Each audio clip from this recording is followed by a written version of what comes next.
No, so I'll turn around. So.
All right, welcome everybody, and thank you for joining us for our International Women's Day celebration with stories from our local leaders. We are very excited to have you here with us tonight. I'm just going to go over a few housekeeping items. Well, first of all, I should say I'm Shelley Moores. I'm counselor in Ward 1. So we are asking everyone to be muted, and we do have people behind the scenes that are muting you. If you do have a question, because we are going to have a Q&A at the end, we please ask to use the raise hand icon, or you can post your question in the chat box and one of our hosts will make sure that gets to me so that we can ask the panelists at the end. All the panelists are going to be asked 3 questions, and then we are going to open it for a Q&A. So first of all, I would like to welcome Mayor Darren Bent to bring greetings on behalf of the town. Thank you, Councillor Moores. First, let me say it's a distinct pleasure to be invited to address this forum marking International Women's Day. It's great to see so many people out for this event. I've said it before that I'm very proud to be the first mayor of Conception Bay South to preside over a gender-balanced council with 4 women elected in the fall. And we're also proud that of our 8 senior managers at the town hall, 4 of them are women as well. Our council, this council has prided itself on doing new things and taking new initiatives. And this is just the latest first for our town. And I know that this event will go on year after year, and I expect great things ahead. I want to thank Deputy Mayor Andrea Goss, Councillors Shelley Moores, Melissa Hardy, and Christine Butler, and our staff who brought this initiative to the table, and for all those behind the scene that have made this possible here tonight. And our fantastic presenters. Thank you so much for being here. And I know your experiences are and will continue to be an inspiration for women and girls in our community and beyond. With the theme this year being Break the Bias, I just wanted to take a moment and have us turn our thoughts to one group of women and girls whose struggles have been beyond comprehension for most of us. I hope all of us. Indigenous women in our country have suffered historically, and many still do. And over the past 2 years, we've been shocked by stories from residential schools and our justice system. It's hard to imagine the anguish these women and girls have suffered, likely most marginalized group in our society. And I think it's important on Women's Day to acknowledge them and pledge as a society to do better. We always say that we've come a long way, and God knows that's true, but there's still ways to go.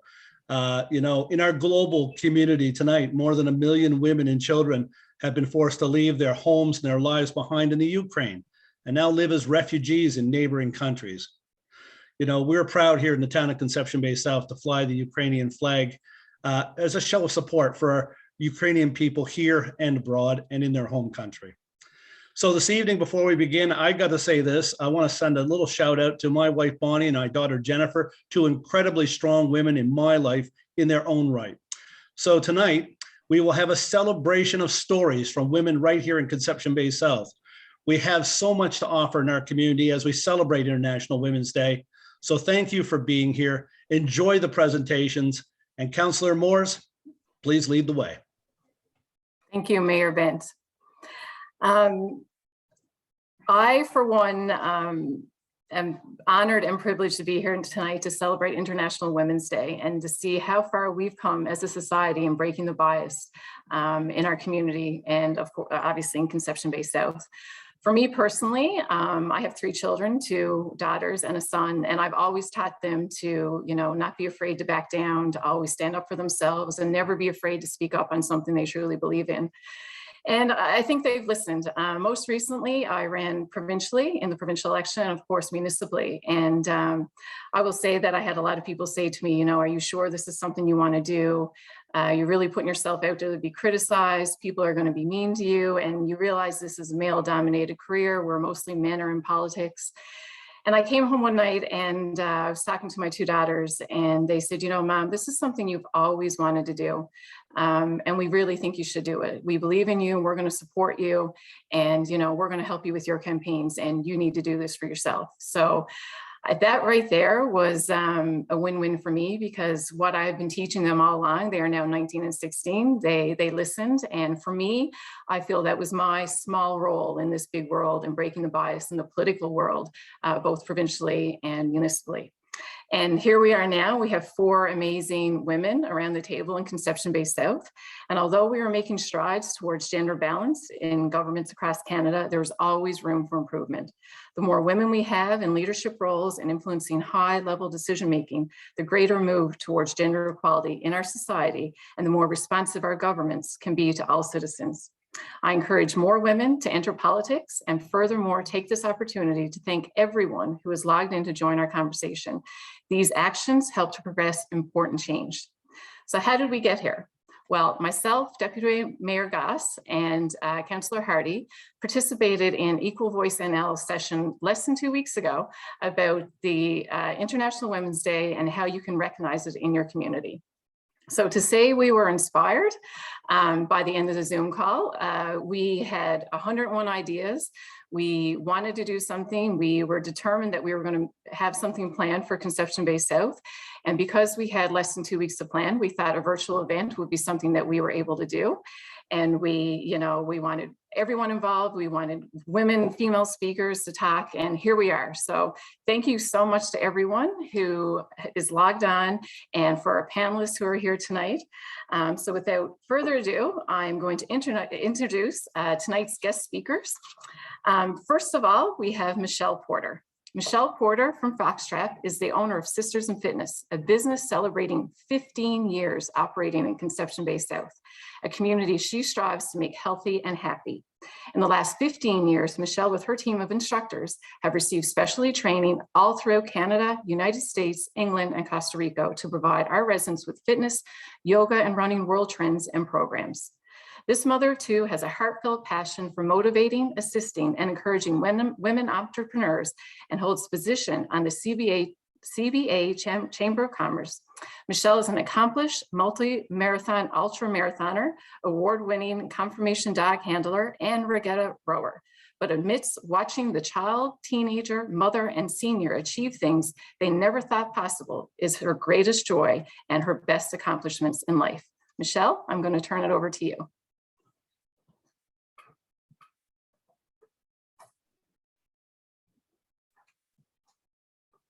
Hi, everybody. Thank you. Yes, I'm Michelle Porter. Thank you so much for inviting me. I was quite humbled and I'm so honored to be with you this evening. I have been in business with my sister, April Porter Cruz, and we started a little business on the side in Conception Bay South 15 years ago. And it was a little passion we had, and it's something that we just kind of went with and grew. So it was a beautiful feeling.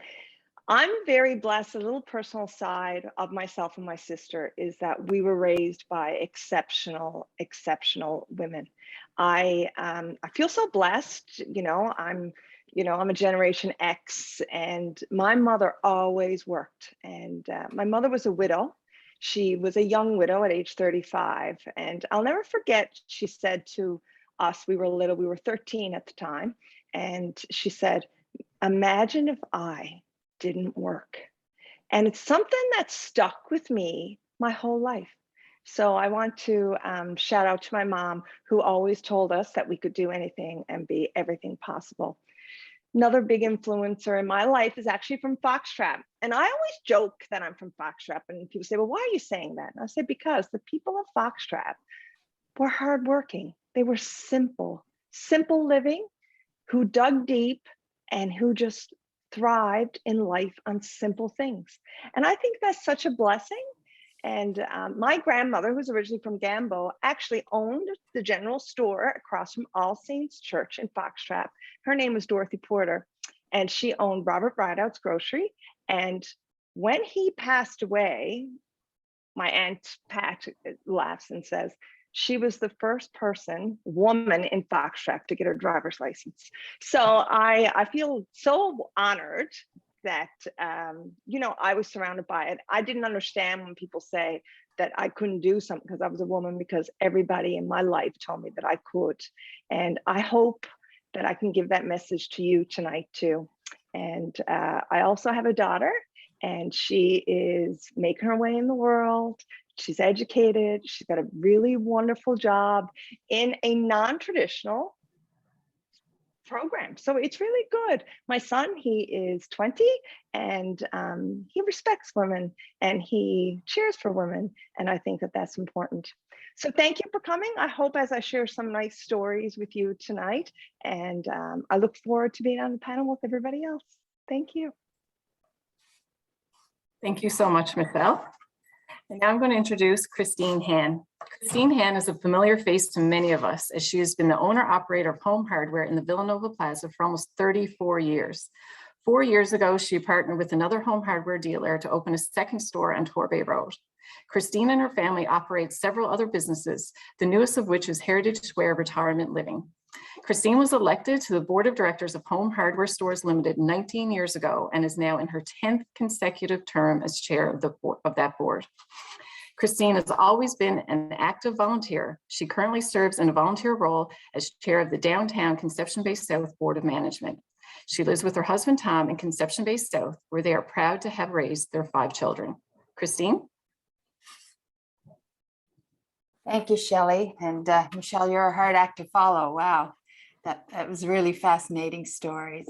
Like you, I had some great influences in my life, and mom and dad both always worked. And dad in particular taught us, not by sort of saying it out loud, but just through his actions, that not only was anything possible, but nothing was impossible.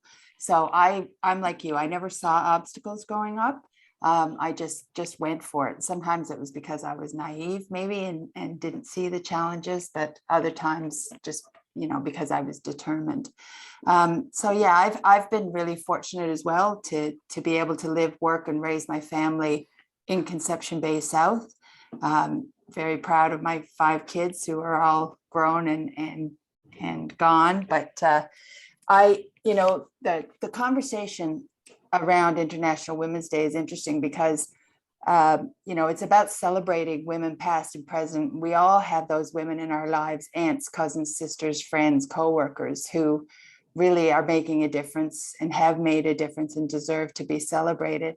But when I started, the conversation in our house about diversity started with my kids, actually, and them sort of pointing out to me, calling me out on my biases, which I know we're going to talk about in a minute. But they're the ones who pointed out to me that there's a big difference between being someone who's proud to say, well, I don't discriminate, to being someone who is actively promoting diversity or actively defending inclusion. So they're the ones, my children are the ones who taught me that. And in my role as chairman of the board of Home Hardware, they're the ones who said to me, Mom, you are in a position of power, which means you have the ability to influence. And so you need to use your power for good. And so I've spent my last 10 years at Home Hardware in the chair role, promoting diversity on the board and in the company. And, you know, I've learned that small acts is where change can happen, right? So we've got to, on days like today, we've got to have these conversations and really understand what it means, what diversity and inclusion means, start talking about it and start making small changes in our own lives that can lead to big change overall. So I'm really delighted to be here tonight. Great to see so many familiar faces, but so many people that I haven't had the opportunity to meet. And I look forward to the conversation. Thank you. Thank you, Christine. All right, now I'm going to introduce Kelly Taylor. Kelly is a co-owner of Taylor's Fish, Fruit, and Vegetable Market, along with her two sisters, Nancy and Jane. They are third-generation business owners of the nearly 60-year-old local business, which they took over from their parents, Reg and Ruth Taylor, in 2014. Taylor's Fresh Fish, Fruit, and Vegetable Market offers traditional products with a focus on local seafood and fish. Taylor's Market is a successful CBS business located at 528 Conception Bay Highway in Foxtrot, and even ships its products across Canada. Kelly?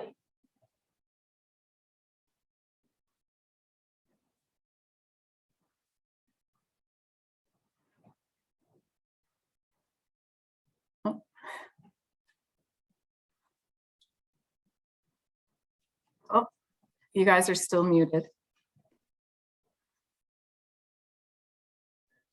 There we go. Sorry about that. We're new at this. That's okay. Go ahead.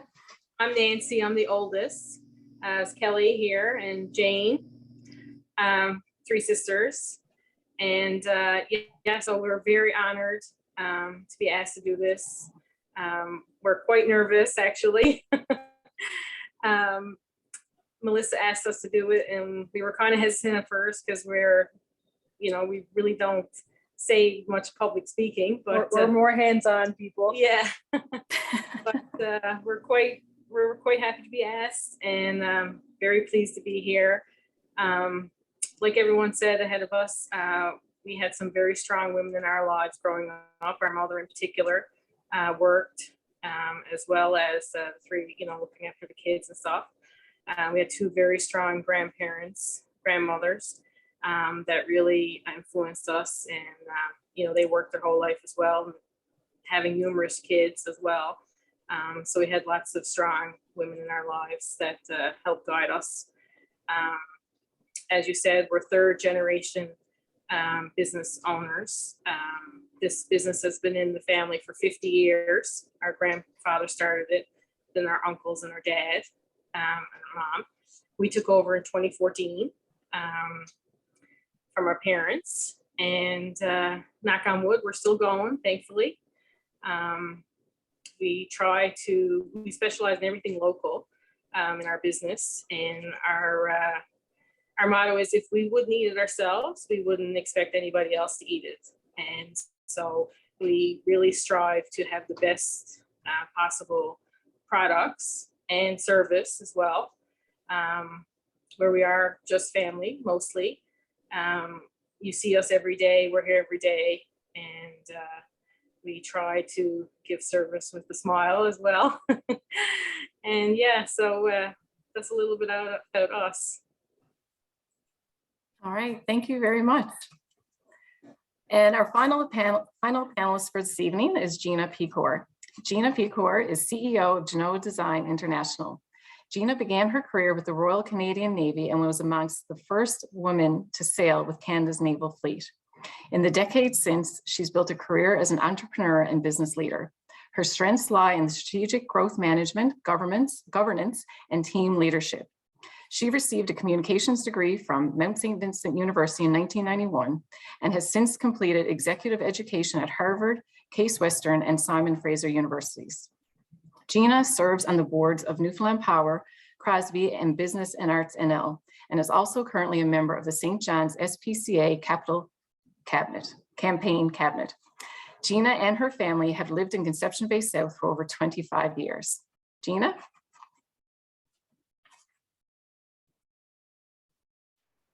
All right, and change the view. Hi everyone, great to be here. Shelley, love your t-shirt. Love your t-shirt. Thank you. You're gonna let us all know where you got that one. It's really great to be here. My bio was a little bit businessy, so I'll tell you a little bit more personal to start with. Yeah, we chose CBS. We've lived in, I feel like, in all communities. We started in Chamberlain's and made our way up to Foxtrap and then came back to Cherry Lane, and now we're down in Topsail. So I feel like we've lived all over and have really loved having CBS be our home. Raised 3 girls who are now adults and experienced the school system and all of the recreational facilities and seen so many councils go through. And I am so proud of our gender balanced council right now. I was so excited with the results of the election. I think, Darren, you have such a wonderful team with you. So it's yeah, for sure. So our business actually started in CBS as well. A little bit about Genoa, which is probably the one that, you know, we can figure out the others, but what the heck does Genoa do? We work in the shipbuilding sector in North America, and we do, you might kind of generally call it engineering services, but we basically build the digital ship. So before a physical ship is built, a digital model has to be built of that.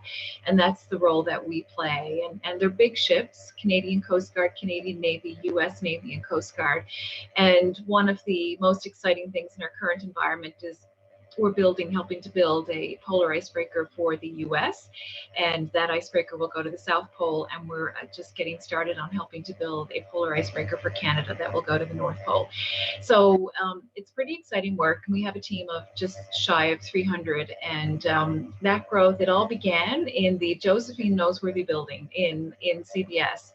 And we got up to 5 employees there and made our way down to the old Royal Bank building in Calagrews, and then just had to face facts that we needed to go somewhere bigger. So, but we reluctantly did so. Let me tell you, we had employee resistance when we pulled out of CBS and moved into Mount Pearl. So that's about the business and about me. International Women's Day means a lot to me. It's always a day of deep reflection and really assessing, Christine, to your point, you know, are we doing enough? Are we active enough? Are we role modeling enough? Are we mentoring enough? Are we creating policies enough? And so on. But I have to tell you that this particular International Women's Day, today was an emotional one for me. I found myself close to some tears all day, watching the news, of course, and you know, all those pictures of what's going on with women in Ukraine, and it's just really so heartbreaking. And to think what so many people are going to have to go through in the coming months, it's quite scary, and my heart goes out to them as fellow women. And a year ago today, we actually lost an employee at work, and she died quite tragically. And so today was a lot about her. And you know, if she had to leave us, I'm glad she did so on International Women's Day, because she was a really powerful woman.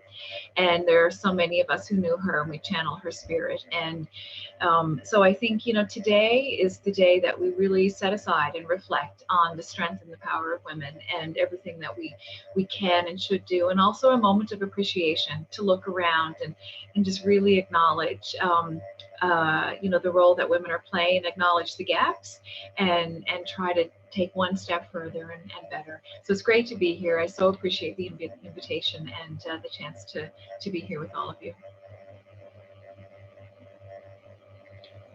Perfect. Thank you so much, Gina. And I think I can speak for everyone here that we have such amazing women in Conception Bay South. It's unbelievable. And we are very fortunate to have so many of them here with us tonight. So we are now going to go to the question. So I will ask the question, and then I'll let Michelle, then Christine, then one of the Taylor girls, whoever would like to answer, or all 3 of you at the one time, that's fine. And then Gina. So the first question is, what do you think is the biggest issue facing women in our industry?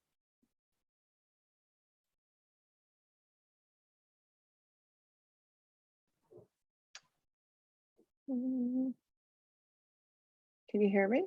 Yep. You're good. Okay, perfect. I think as this session goes on, all the normal and the typical traditional things that us women, listen to the news, read the newspaper, we're all going to talk about. So I kind of want to take a different spin on that and bring it more local and talk about women in our own community and maybe even a little bit further in our province even. And just let's talk about what I see.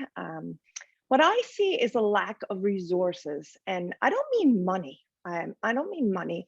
I mean, like mentorship. I know that's been brought up a couple of times. And I see like businesses, especially in my world of fitness, it's a very volatile business. And I see people going in and coming out, going in, and people, there's room for all of us. There really is. Your competitors, there's room. We live in a huge community, 27,000. I think I'm right, Darren, around that, I guess. And okay, I'm right. So I think, I look and I say, there's room for all of us. And I think that our local community, us women entrepreneurs, we need to come together, to unite, to help each other. We don't have, I think back when myself and my sister started, nobody told us what to do, how to do, whatever. We didn't have a clue. And you know what? The new entrepreneurs coming on again, you know what? I see that too. I see they don't know. It's like, you're an accountant, you're a marketer, you're public relation, you're community service, you are HR, you're everything. Plus then you have to get down to nitty gritty. For some of us, it's customer service too. Like the tailors who do an amazing job, by the way. So how do we talk about all the issues that face us and that, and as women, guess what? We don't want to talk about how we find things hard or how we're going to fail or, oh, I fooled up, because we always try to think that we got to do it better. And I think that's something that we all carry as women. And I think that we need to break that boundary and break it, just break through and just say, you know what? It's okay to need help and to help each other. So I think, if we, came together, and I know Angelou does some job of this too in certain groups, but I haven't seen it in years, and I certainly haven't seen it in my community. So I think that we should, make a plan, reach out to each other and help. The simplest things of just some advice and mentorship is important in our community, and it is lacking for women. We have nowhere to go. And in the business world, we're subconsciously, we don't realize until we're in it for a while. Business world is hardwired for men. And I don't say that negatively, but it's traditionally been men. So it's how we think, all right? Or how we think we're supposed to think. Well, and then we feel we're criticized because guess what?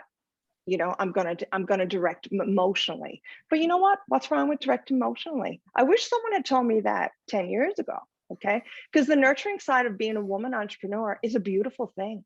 Lead in kindness. I mean, you give amazing customer service. You're a great leader. You're empathetic to people. You can do big things with big, beautiful groups of people, customers, staff, everything. So I kind of wish to see that. And I guess it's kind of my little hope or my little challenge to put it forward. I do love the quote. I'm a real quote person. And Serena Williams says, every woman's success should be an inspiration. And when we cheer each other on, we get more done. And I believe that. So thank you. That's where I'm through on that one. Thank you, Michelle. That's I love everything you had to say then. Christine, we're gonna hand it over to you next. Yeah, so in my industry, I was trying to think of what obstacles might be particular to my industry, but I really couldn't think of any specific to mine. I think along the same lines as Michelle, they're more general issues that women face. And I think our biggest challenge is integrating work and life together. And I don't talk about work-life balance. I talk about work-life integration, because I believe you only have one life, and it's how you fit it together that helps make you successful. So I think as women, if we can give ourselves permission to not be perfect, my oldest daughter taught me a long time ago that done is better than perfect. You know, sometimes there's nothing wrong with craft dinner for supper. Folded laundry is still, unfolded laundry is still clean. You know, there's a lot of things that as women we need to cut ourselves some slack on. And, you know, we often feel like when we go into a meeting that we beat ourselves up if we don't know everything, right? But I found in my career that I tried to surround myself with people who are probably smarter than me or subject matter experts. And, you know, I was never afraid to have somebody around me who could help me or who knew more than I did. So I think, you know, support, as Michelle said, is really important. Having someone to talk to is really important. Gina and I are both part of a women's group called the Women's Presidents Organization. And I can tell you that that group has lifted me up and, you know, inspired me more often and given me courage to have conversations that maybe I otherwise couldn't have had, or with banks or with, you know, with other people in business. So anyway, I'm beating around the bush, but I'm saying that, you know, I think we just need support, and we need to be able to give ourselves permission to make mistakes, to learn, and not be afraid to get up the next day and go on again. Absolutely. There's so much truth in what you just said, Christine. And I think I am definitely at fault of the folding the clothes and issue that you just referred to. So I obviously need to work on that. So now we're going to pass it over to the tailors.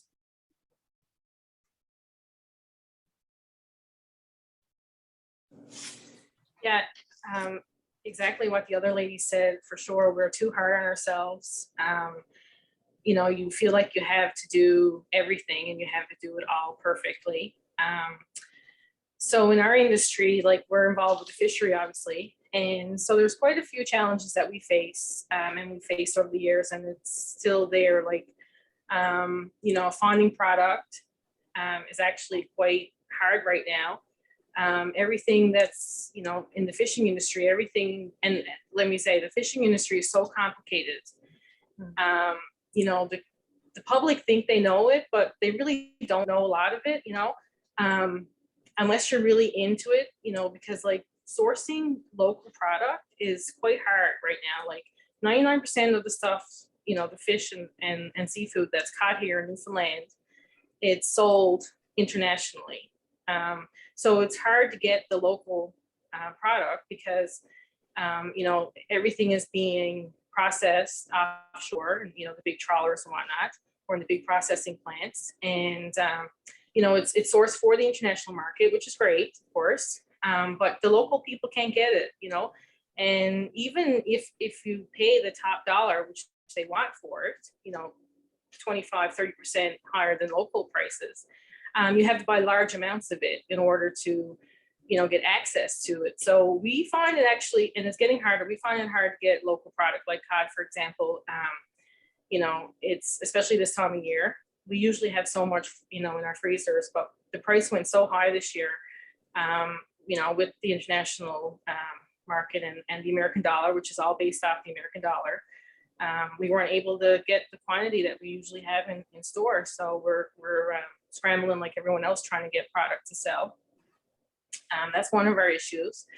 And like another issue that we find in our industry, you know, being a seafood market and a local market, is, you know, a lot of red tape with government policies. Like, for example, you know, with the crab industry, crab is quite popular here in Newfoundland, and crab season is coming up soon, end of this month, coming up in April. Yeah. And, you know, if you're not like us as a business, we're a market, we're a seafood market, but we're not allowed to buy crab from a fisherman. You know, there's policies in place that ensure that fishermen have to sell their crab to the big processing plants. And if they don't sell it to the processing plants, the processing plants can turn around and say, well, hey, we're not going to take, if you're not going to sell it to us this year, we're not going to buy it from you next year. So they're kind of blackmailed into selling to these processing plants. And that takes out the little guy like ourselves. So like we can't get the crab, you know, which people really want locally. So everyone's always asking us, you know, like, why is crab so expensive? Like, why can't you get crab? You know, it's caught here. And it's like, you can't get it because it's so expensive. Like, for us to buy it, we're paying international prices, which is like $15, $16 a pound. And then we have to charge, you know, in order to make our profit, we have to charge, you know, an extra $3 or $4 on that. So it prices us out of the market. So yeah, that's just a little insight, you know, to what we deal with. Also, our industry is white male dominated. You know, dealing with fishermen and, you know, the processing plants and whatnot. You know, the lack of females in leadership roles and in roles that, you know, make policy changes and our decision-making roles, I guess I would say. Yeah, like, I mean, for the past few years, women have really come forward in the fishery industry, but, you know, you've normally seen women in roles of processing at plants and stuff, and not, like Nancy said, not so much in leadership roles. So a lot of things that we've had to deal with there, like for instance, when we took over from our parents in 2014, one of the biggest things we had to deal with ourselves personally was whether it be wholesalers, fishermen, suppliers, customers, was, you know, well, where's your father? Where's your father? I'd rather speak to him on that. And it was like, it almost made you question yourself whether if you were running the business or trying to run the business as best as you could. You know, you're always second guessing, well, am I doing this right or am I doing that right? So it gets a bit tough that way in regards to the, you know, the whole fishery industry. It, like Nancy said, is very male dominant, but you just gotta, you know, put on your big girl pants and take it like it comes, right? Also, like with our industry, I'd like to say, like, you know, everything nowadays is online, and being a retail market, you know, everything is available at a fingertip on your phone. And we're very lucky in the sense that, you know, we're still in business and we're so successful as we are because we aren't online. We're only on social media. We started doing that ourselves. Like Michelle said, you are everything in your business. Thankfully, there's three of us, so we try to balance it up between three of us. But when you're a small business owner, you have 100 hats. You're your bookkeeper, your accountant, your plumber, your cleaner, you know, customer service, phone technician, phone answering machine, you know.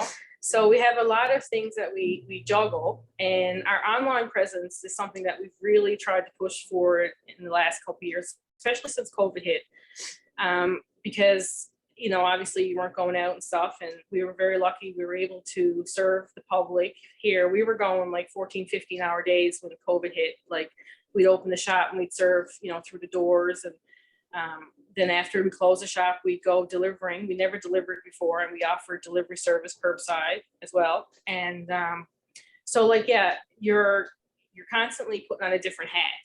So, and not that the resources aren't there. I know there's resources there, but like Michelle was saying, they're not always accessible and easy to find.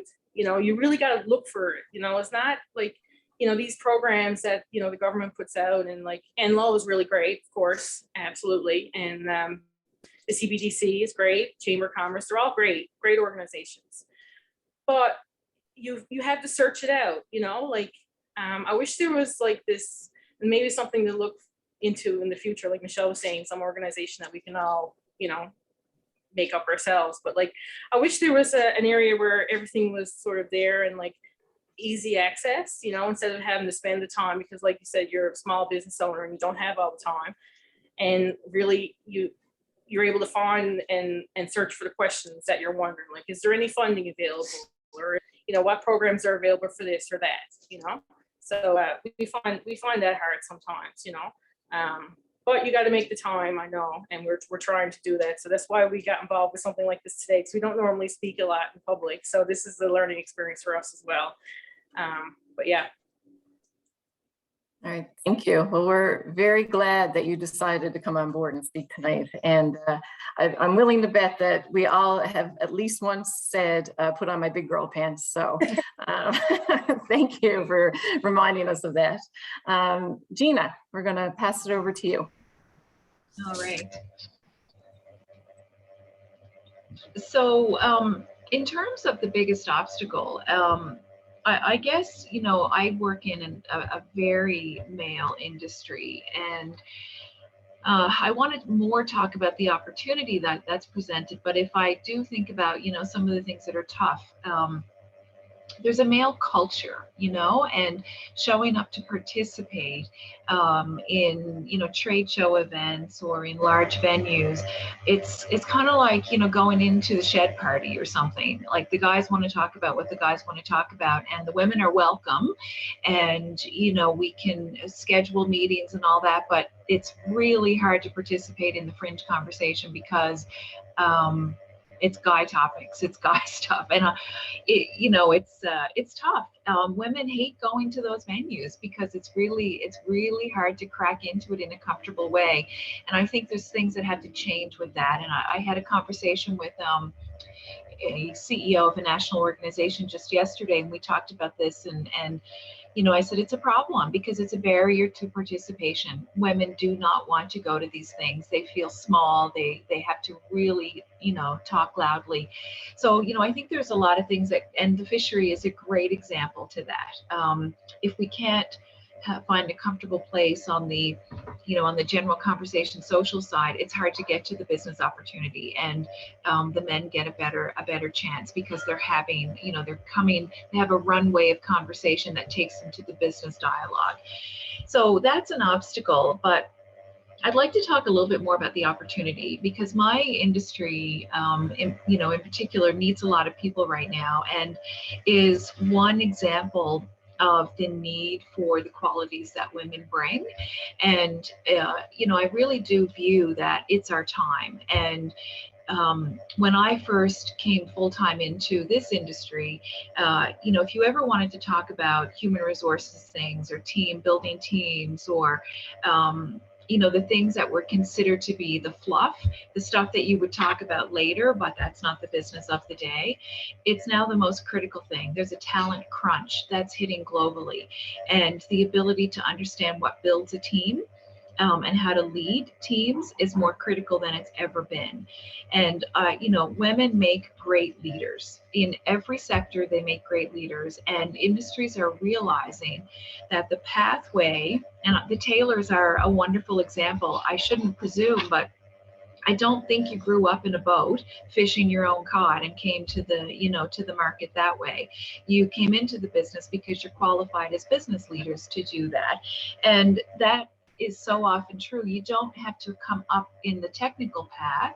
I know, Andrea, you are, you know, running your business, but I'm not sure that you know, swung the hammer a whole lot. And, you know, there's a skill. The person who is the leader brings a whole different set of skills, and women have those skills by nature many times, and by learning. And so many of the traits that we bring, we're great listeners.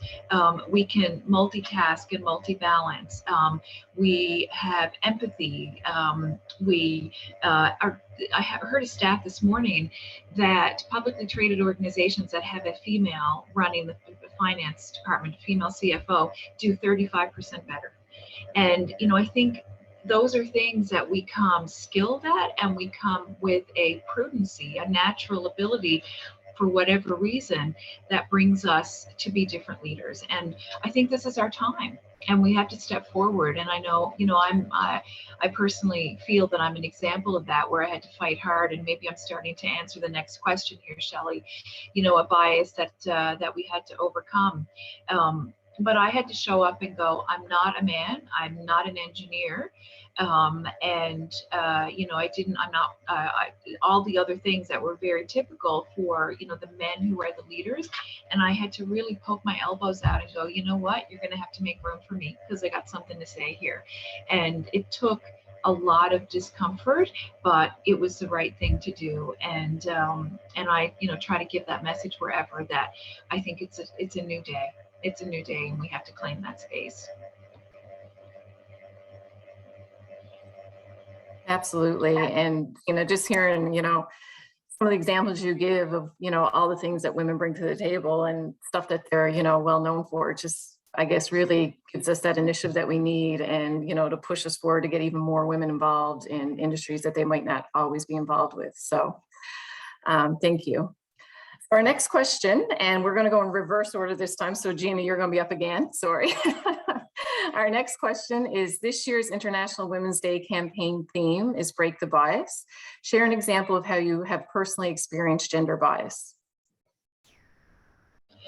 Yeah, so I don't need to take much time on this one because I just sort of hit on that. I have experienced, am I okay? Yeah. I have experienced it. There's several things that stand out. I remember going to a day-long meeting at a customer site, and the meeting itself was okay during the day, but then we had a dinner afterwards, and I was sitting between two men, and literally one of the men, he turned his back like this so that he didn't have to talk to me. And I think he was so uncomfortable. It was so foreign to him as to what he was going to talk to me about that he just chose to do that. And the man on the other side thought, oh, no problem. I'll talk to her. I'll tell her what I want to buy my wife for Christmas.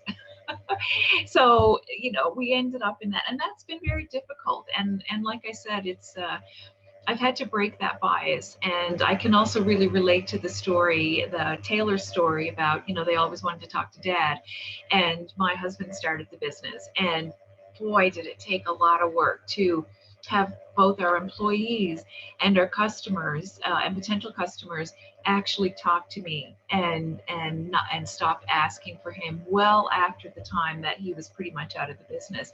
So, it's real. Bias is definitely real. It can be overcome, but it takes a stiff upper lip sometimes, and shoulders back and head up, and just march in and have something to say. So I think I'll leave it there, Shelley.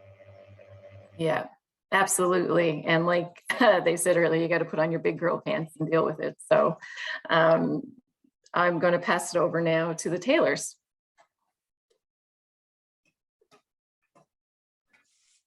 Yeah, so we've had a great experience with that, actually. From a young age, really. Sometimes he says, unfortunately, only had girls and never had boys, and our response is always, well, it's a good thing you had girls because we worked 10 times harder than the boys. Dad, would say, well, I only had girls, right? But we've been working in this business, the family business, since we were old enough to count money, 12 and 13 years old. So, we do have a bit of grit behind us. We've learned it, working with the public all these years and watching our parents. But it's happened many, many, many times, and it continues to happen today. Where's your father? I want to talk to Rich, or I want to talk to Doug, or this one, that one. This is our uncles, And it's like, oh, well, they don't have anything to do with the business now. It's us, it's our Kelly, Nancy, and Jane. And they're like, oh, well, do you know about this? Do you know about this? Are you familiar with this product? Do you know how this is done? Do you know how salt fish is made? Stuff like that. But I think we've proven ourselves, that we do know it. And a lot of, 99% of the time now, people, the fishermen, they recognize that we're quite knowledgeable in what we do. They come in and they see us filleting our own fish. Every day we fillet our own fish. We fillet whole salmon every day. Break it down from whole into retail portions, skinless, take the bones out, just like a chef. I'm a trained chef, and these girls do it as well. But we learned before I went to chef school, I knew how to do that because we all did it growing up, So we've been thrown into it, and we've proven ourselves over and over again that we can do it.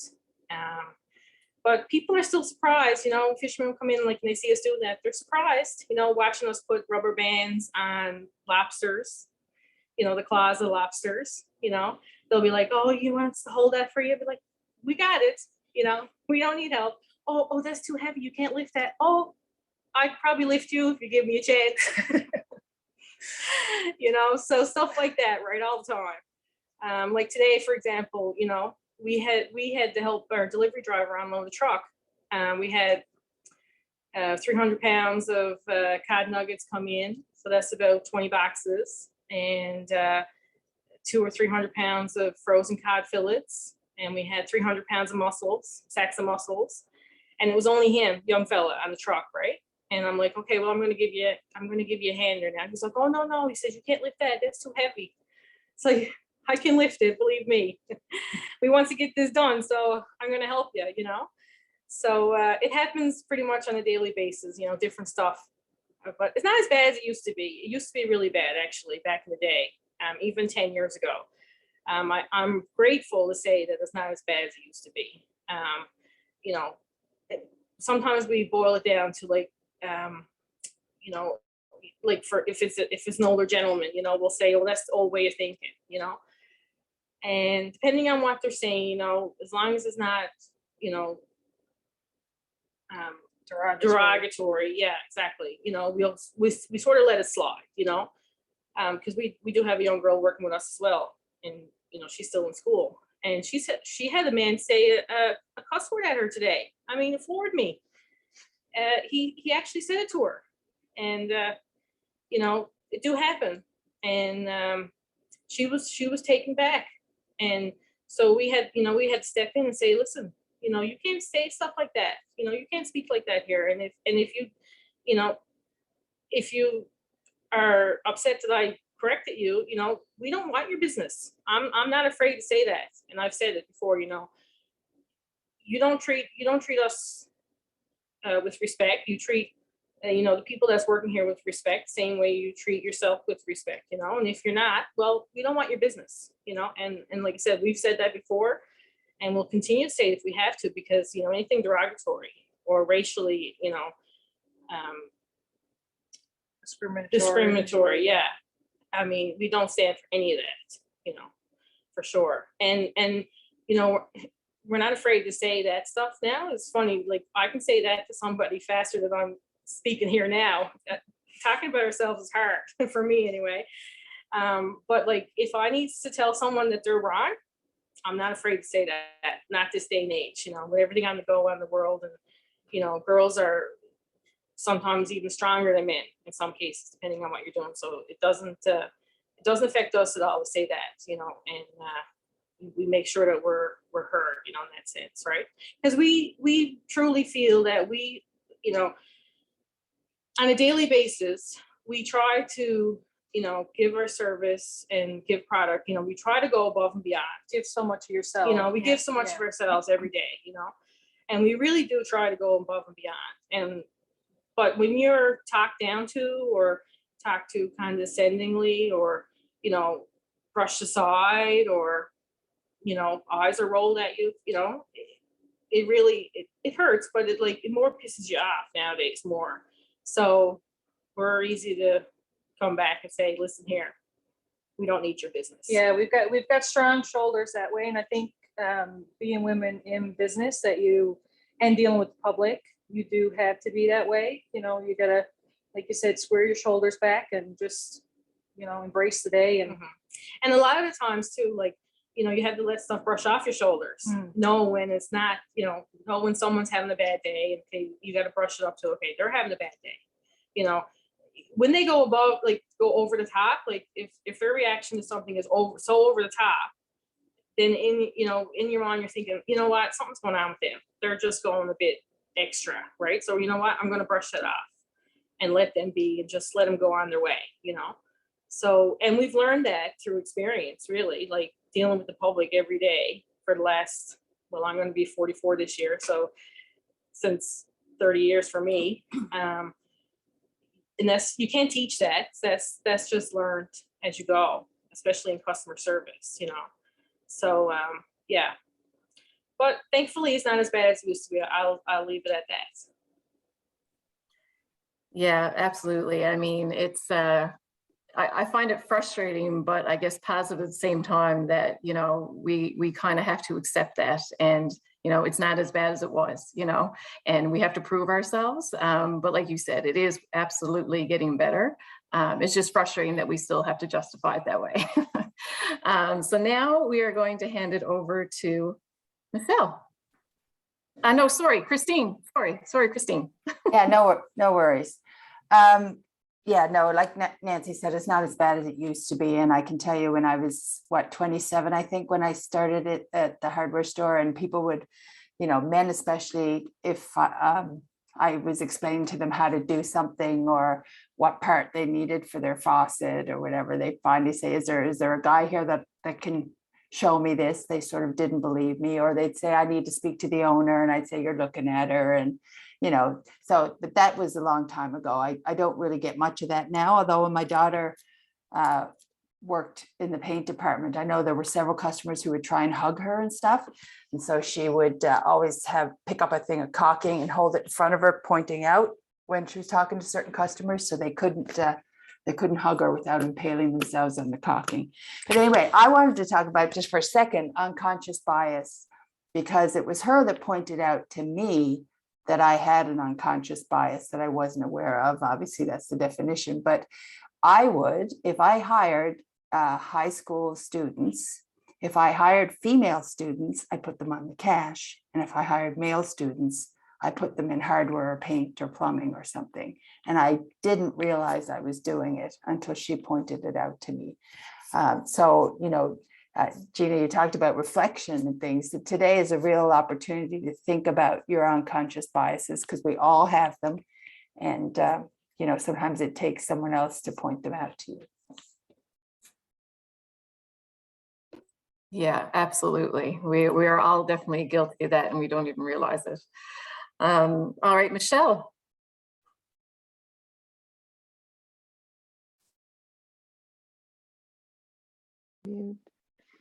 So I work in a really dominant female, you know, more you see more females than anything. So my own biases I had to really think about. Want to say that one of my next response had nothing to do with my family. I have a very, very supportive family who were always my cheerleaders, saying, go for it, go for it, go for it. So as a business person out there in our community now, because you're a mother, don't mean you can't be a businesswoman. And took me a long time, not in my family, because it was like, oh, okay, Michelle's taking this on. Okay, Michelle's taking this on. Okay, Michelle needs to get more involved in her community. And I would always pile my plate high. I've worked very untraditional hours, all weekends, all evenings, different than other mothers. So my criticism came from often general public. It came from, my gosh, she is obsessed. She's addicted. She is just self-centered. All she cares about is doing. What about our children? And I sometimes, you know, had to drop my son off at stadium because I was going to go work with other children even. And I just want you to know, if you're a mom out there, you can do both. If you're a new entrepreneur, or you want to think, you know, I'd like to do that, but I got my mother responsibilities, I want you to listen to this. It's quality, not quantity. So I go to work every day, and you find a job you love, and you'll never work a day in your life. So when I hit the floor with my feet, I am full of energy. I'm happy. I'm a better mother. I'm a better wife. I'm a better daughter. So I just want you to know that, like, you can do it all. That mother title is the most beautiful title that you'll ever carry, in my opinion. But you know, those, when I was off, you know, working extra and doing extra hours or traveling, you know, there could be Johnny down the road who's doing the same, and I'd have to listen to, oh, he works so hard. He's such a hard worker for his family. So I just want you to know that, you know, you have to have thick skin, stand tall, be confident, and know, as a woman, you know, if you have this little passion that's building inside you and you want to build something, you know, just do it. Don't think of failure or you're a mom, you don't have time. You know, you can definitely balance both, or, like Christine said, increment both of it together, because that's really what we do. So I just want you to know that there's nothing you can't do. Thank you, Michelle. That's absolutely amazing advice. Thank you for that. So now we're going to go on to our last question. And we'll start, Michelle, we'll go with you again first and go reverse order again. On International Women's Day, what is the most important message you want to send out to a young woman?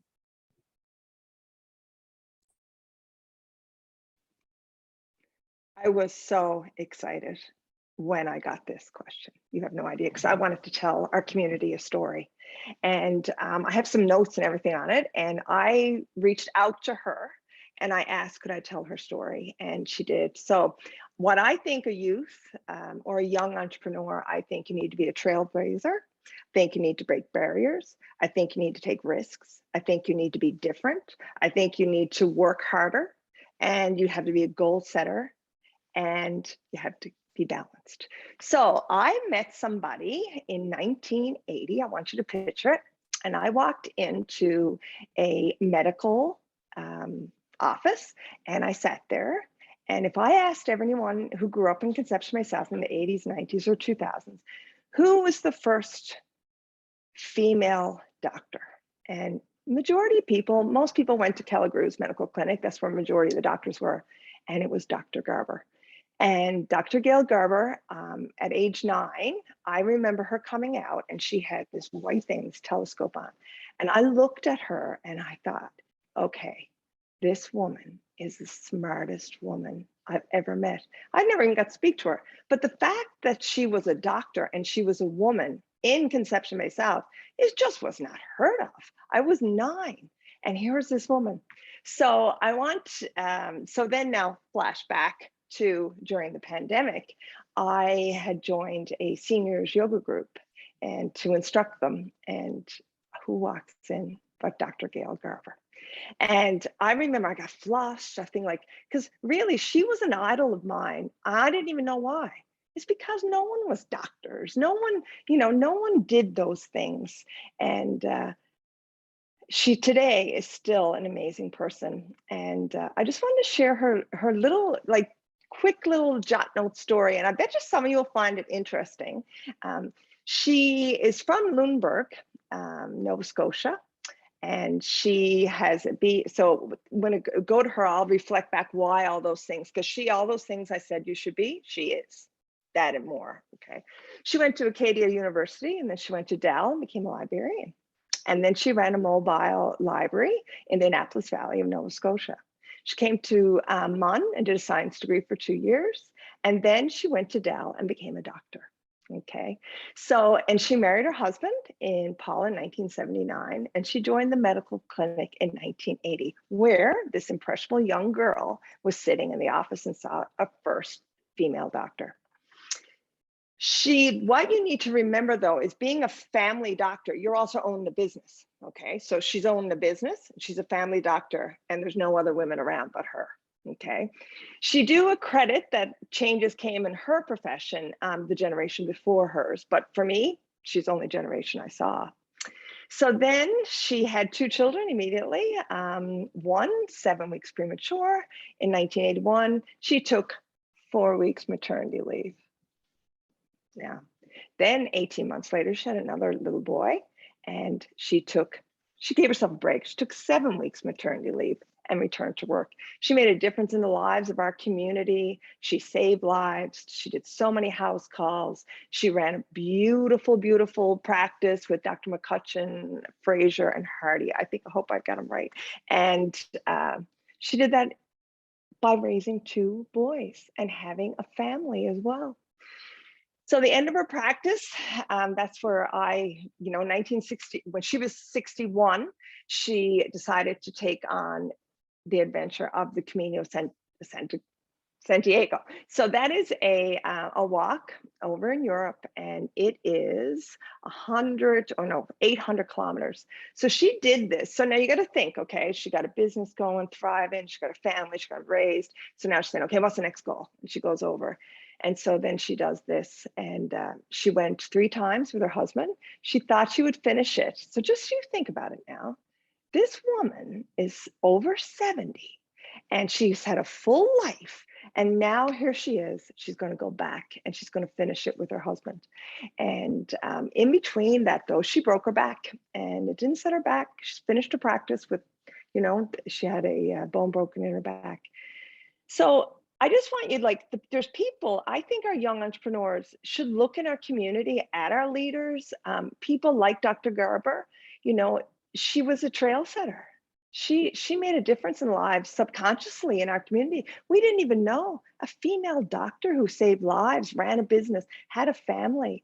And to think that she's now returning over age 70 to do the last 150 miles of it with her husband. I mean, isn't that a beautiful picture? You know, and I think that she's also proof that when you find something that you love, you'll have a beautiful life. And I'm so proud to share her story. And she motivates me so much. I look at her and I think, you know, I'm so grateful to have gotten to meet her in the second part of her journey. And that's in retirement. And it's a beautiful place for many people. So I think that for our young people is to follow people like Dr. Garber and her stories and listen to them, and you know, really truly take some great inspiration from them. And thank you, Dr. Garber, for letting me share your story. Thank you, Michelle. That's a wonderful story and something amazing that you were able to experience and share with us tonight. So thank you for that. Christine. Yeah, if I was, there's a couple of pieces of advice that I'd probably give young entrepreneurs. And the first piece is one of the things that I think has been key to my success, and that's authenticity. I think you need to be authentic. You don't need to be someone you're not. You don't need to pretend to be someone you're not. And if you can be an authentic leader and true to yourself, what you'll do is you'll gain the trust of the people around you because you're predictable. They know how you're going to react in all circumstances when you're authentic. And so, and then when they trust you, of course, you can be put in a position of leadership and people will follow you. So I think that's the first thing I would say. The second thing I would say is something my dad always told me, which is about time. And he always said, you have the same amount of time as everyone else. It's what you choose to do with that time that makes the difference. So I try and think about what I'm doing and every day, and is this important to me, or why is it important, and why am I choosing to do it? So I think because to your point, Michelle, I raised 5 kids while running my business. I had lots of help, but I was able to be what I would think is a good mom and run a successful business at the same time and integrate those things together. One of my favorite quotes is from Maya Angelou. She was an American civil rights activist and a poet. She uses like, and I substitute love, but she says she defines success as loving who you are, loving what you do, and loving how you do it. So I think if you can fill those 3 things, you'll be successful in your life for sure. Thank you, Christine. I love that quote. So thank you for sharing that with us. Taylors, you're up next.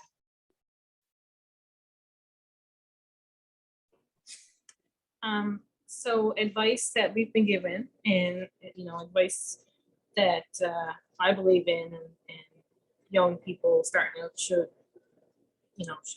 know, is that they can do anything, especially this day and age. You know, they can do anything. The only thing that can hold you back is yourself. You know, there's so much opportunity out there for everybody, and especially now with with online, like. You know, you have this little computer in your hand. You walk around with this little computer, and you can find out anything about any topic. You know, something that you're interested in. You know, look it up, and you know, read about it, learn. You know, reading. 3 of us has always been big readers, and you know, keep reading, keep learning, and another thing is like work on your business and not in your business. We're guilty of this ourselves, and we're always trying to, improve it. But working on your business is different than working in your business. the day-to-day grind can wear you down, and you're not actually working on your business, and the growth, and, working on your goals, and changing, and what we can do next and stuff. And we've been really focused on this lately, especially since COVID happened. We've really put in the time, especially with our social media platform. And that's all free, it's amazing. Social media is free, and you can do anything with social media.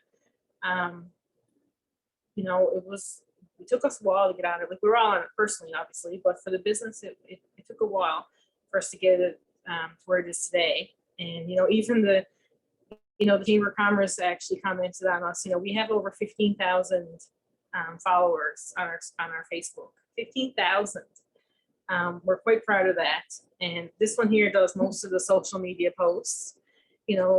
Like I said, we're here every day, and there's so much, just 20 things happening at once. We all try to, we all do everything, but we between the three of us, we've got it worked out. Who's good at this and who's good at that. And we all try to, Build on that. And keep stuff moving. So yeah, definitely social media. Like I said, you got this little computer in your hand. If there's an idea, like Michelle was saying, if there's an idea that you're passionate about, go for it. There's nothing stopping you. And like I said earlier, I'm going to be 44 this year. I lived away for almost 20 years, and I went to culinary school, and I worked in the States and all across Canada and stuff. And I didn't think I was going to actually return home, and I did. And it seemed like I've just returned home, but it's already been almost 15 years since I moved home. So time just goes, and as you get older, time flies so quickly. And, if it's an idea that you're thinking about, like Christine was saying, time is so important. Time's priceless, and the older you get, you realize that, you cannot put a price on time. And your time is, it's priceless. And so the time that you put into something, be aware of it, like reading and learning. You can read and learn so much online nowadays, and, through books and whatnot. So if you have a passion, just research it and see what you have to do to make that, a reality. Another thing I would say is know your skills. You might be good at, like, for example, I'm a chef, so I might be good in the kitchen, but I might be terrible at bookwork. So, focus on your skills, and then hire someone to do that other part that you're not familiar with, or you're not comfortable with, 100%. And if you can't afford to hire somebody, there's all sorts of different areas where you can get help, like the CBDC and like the Chamber of Commerce, and reaching out to friends and family, and just saying, hey, I have this great idea that I'm really passionate about, and I believe I can be a success, but I'm really worried about that bookkeeping, or I don't know about this, or I don't know about that. And just reach out. You never know, who's there that can help you. And most, nine times out of 10, people will jump to help you. They will, and they've helped us through the years. People, it's funny, Michelle comes in there, everyone here comes in their store on the panel. And it's funny, you can come in, and Michelle come in, and we have this big old conversations about, different things, like through business and stuff. And before like half an hour has gone by, like we just feed off each other, So it really surprised you how much people will want to help you. When you tell them you have this idea, you tell them you want to do this, they will want to help you, and they're there to help you, So yeah, really, don't be afraid. Obviously, believe in yourself. Don't take no for an answer. You could get 20 no's before you get that one yes. And if it's something that you're really passionate about and you believe in, well, you can make it happen. And like I said, there's so much resources out there now to help you. There's no excuse. There really is no excuse. And like I said, before you know it, 5 years will be gone by, and be like, oh my God, I've had that idea, now it's 5 years gone by, but still, it's never too late to do what you want to do, for sure. I have a friend who just, she's 43 years old. She has 2 kids. And she went to culinary school with me in Prince Edward Island. And she's been working in the bank for the last 5-6 years. And she's realized, you know what? I've always wanted to be a lawyer. That was her dream, to be a lawyer. 43 years old. And you know what? She's going back to school. She's going back to school, and she said she's going to become a lawyer. She said she might be 65 when she graduates, but she said she's going to do it. And you know what? Why not? Why not? So yeah, you can really, if you want something, you can make it happen, and believe in yourself, for sure. That's number one. Because if you don't believe in yourself, nobody else will, and believe you can do it, and you will. That's my advice.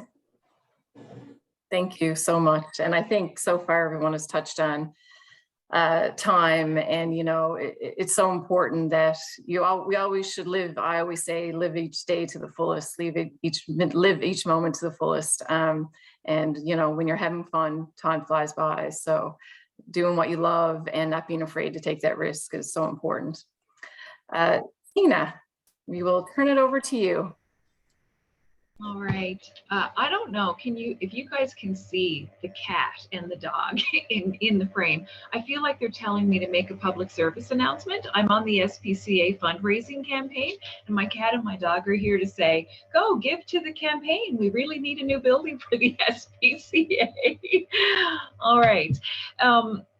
It's really hard to follow you guys. You've said so many great things, and I changed my notes several times to try to find something, a little twist on it. I totally agree with everything that has been said. So I'll just say 3 quick things. Number one is know your values, and my fellow panelists have said the same thing. Like, know what, if you feel passionate about it, you're going to do it. So if it shouldn't feel, if you get up in the morning and you're not, generally, not every day, this is impossible, but if you don't feel excited, I went on vacation last week, and I was so looking forward to coming home. And a lot of people think that's really weird, but I'm like, no, I'm ready to go. I'm ready to get back to work. And that's how you know that you're living your values. You know what you want to do. And then it's not hard, because sometimes running a business is hard. Lots of times it's hard. But if you're doing something that you love and that you feel is making a difference in the world and in your life, then it's not going to be as hard. The second thing I'll say is get comfortable with risk. If you're the kind of person who's going to lose sleep because your paycheck is not going to show up at, first thing on Wednesday morning, you might want to consider something different than starting a business, because, most people in the startup journey, boy, they go through some tough times with all of that. And again, if you're living the dream, if you're living your passion and your values, then you can get through all of that. But know what your risk tolerance is. It is really important. I think one of the things for me that has made me want to be an entrepreneur for such a long time is that I don't really have much risk fear. I think, my assessment is always, what's the worst thing that can happen right now? And if I can live with that, I'm good to go. I'm good to go. I'm 55. I started worrying about retirement money about a year ago, which is probably not the most prudent thing to do, but I had a lot of faith that it was all going to come together. And it usually does. So, know your values, get comfortable with risk. And the last thing I'll say, and this is a super, super practical piece of advice, and I said the same thing to a panel I spoke at this morning, but know how to read your financial statements, know how to read a profit and loss statement and your balance sheet.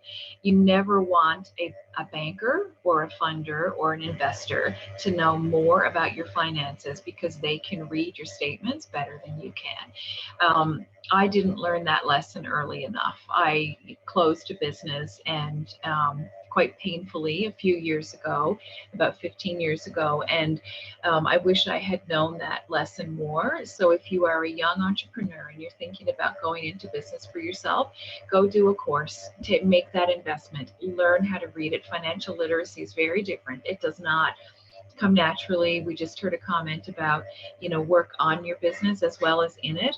Working on your business is knowing your finances and know what that balance sheet says about your business at the end of the year. And if you question that right now, go do a seminar on it. It will really empower you to go bigger and go further.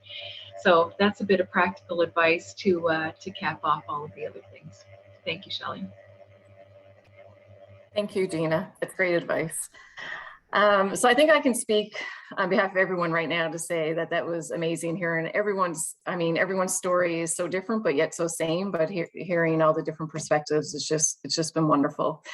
So we are going to open it up for a Q&A. I know we're a little bit late, but we were a few minutes late starting. So if you do have a question, please raise your hand using the raise hand icon, or you can type your question in the chat box. And I know we do have Councillor Hardy would like to speak or ask a question. Hi everyone, my name is Melissa Hardy. I'm the Ward 4 councillor here for the town of CBS. The question I have is, and again, any of the panelists can certainly answer it, is what would you tell your 25-year-old self to do differently? All right.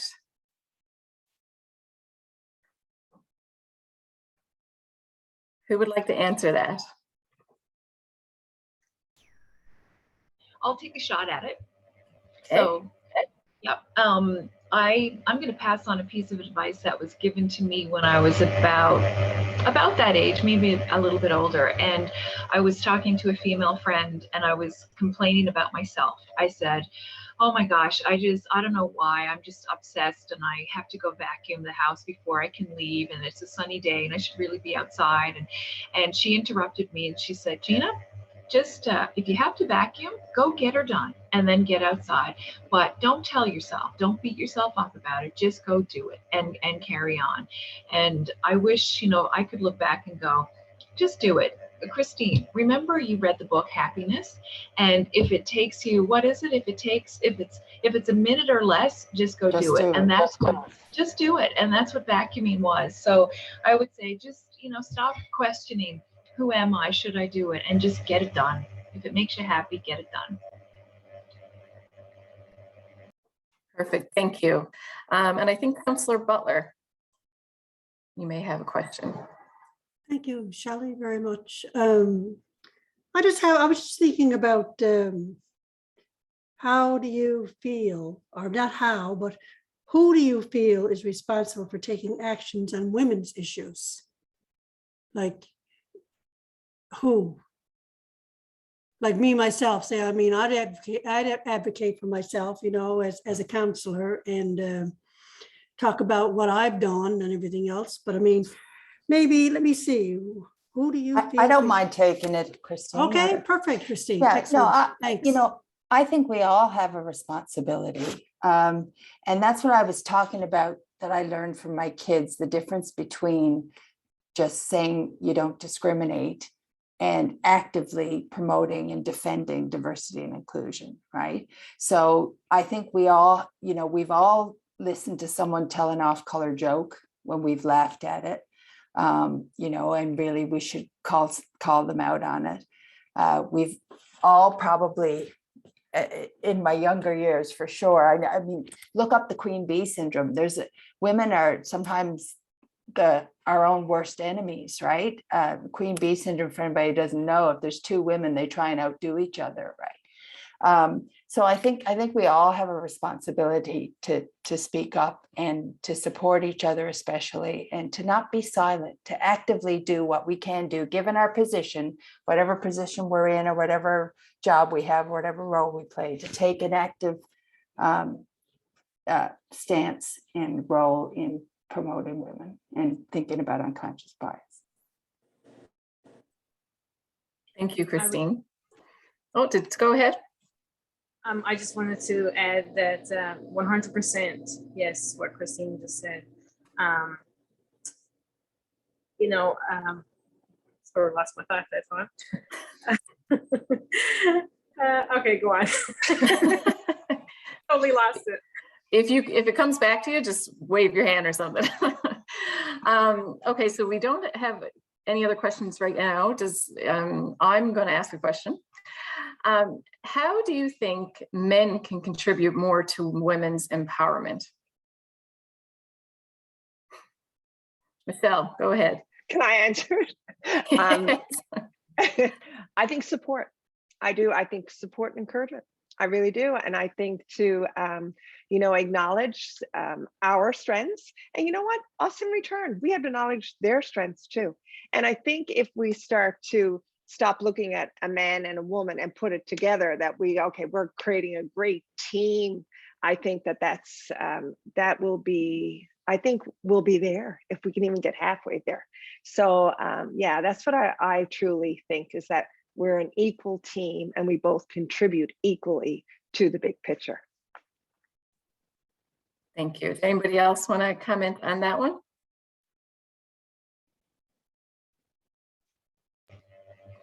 I think Gina? there's a little bit of get out of the way.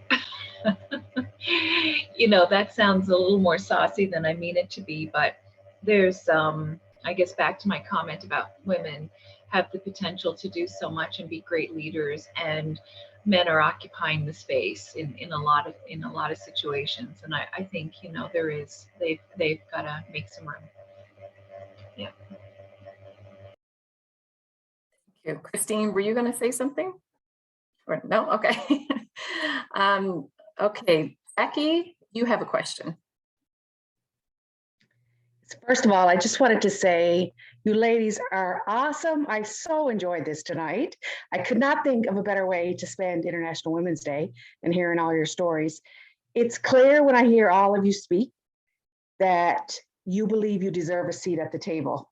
And I think that breaking bias is first recognizing that we deserve to be there. So I'd just like to know, what work have you done or continue to do to feel like you deserve to be at the table? And where does that strength, where do you think that comes from, that feeling that I cannot be discriminated against because I won't allow it? I could. Christine, go ahead. There are still times when I look in the mirror and say, what are you doing here? Or sometimes I'm sitting at the board table and I look around the room and think, they're all looking at me. And so I still worry about it. But for the most part, I've worked hard to make sure that I do deserve the seat. I do my homework. I am authentic. I am prepared, and I pay attention, and I do all the things that people expect me to do, and that I think I need to do, and I have earned that place at the table. But before I speak, sometimes before I have to do, Gina knows about some difficult conversations I've had to have. I go and I stand in front of the mirror and do the waving my arms and making myself big and all those things, those tricks that people use to work up my courage to go do what I need to do, because sometimes it's not easy. But I have proven myself, and I do deserve to be there, and I just keep telling myself that. Yeah, it's not easy though every day. Some days it's tough. Thank you, Christine. Did anyone else want to chime in on that one? Good. I will say that I try to listen to the voices of other people as much as I listen to myself, because sometimes I will tell myself that I shouldn't be there, or I'll really second guess.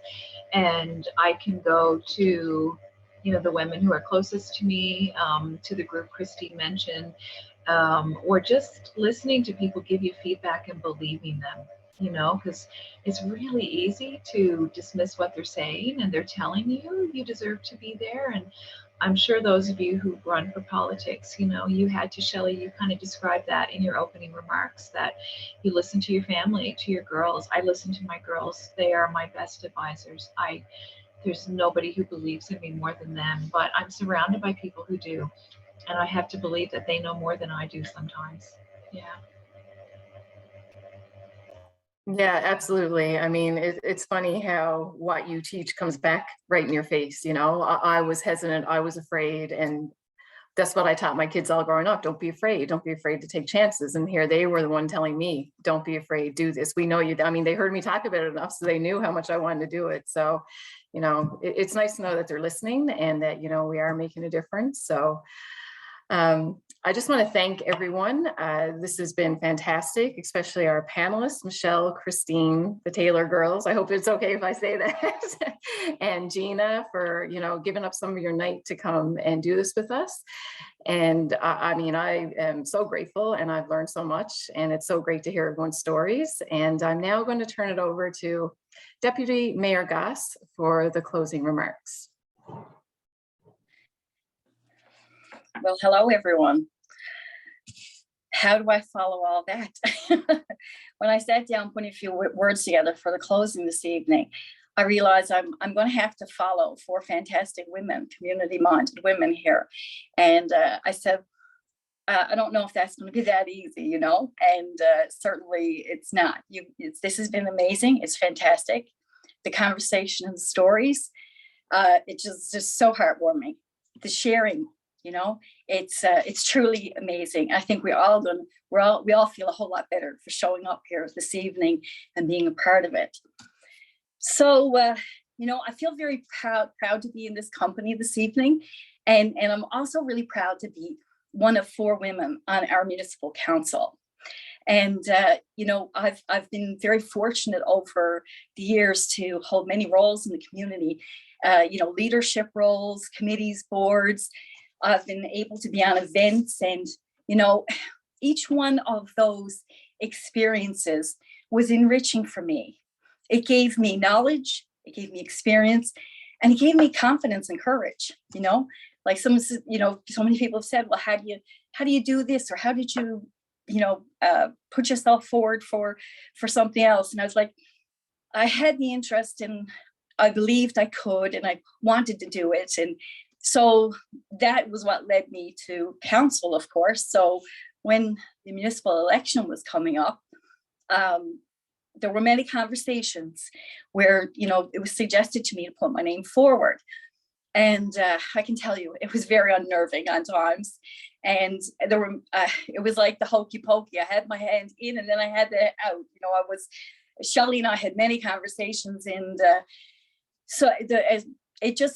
I decided this was what I wanted to do. It was the next thing I wanted to do. I wanted to make that contribution, and there were enough people who believed in me, and so I made that leap.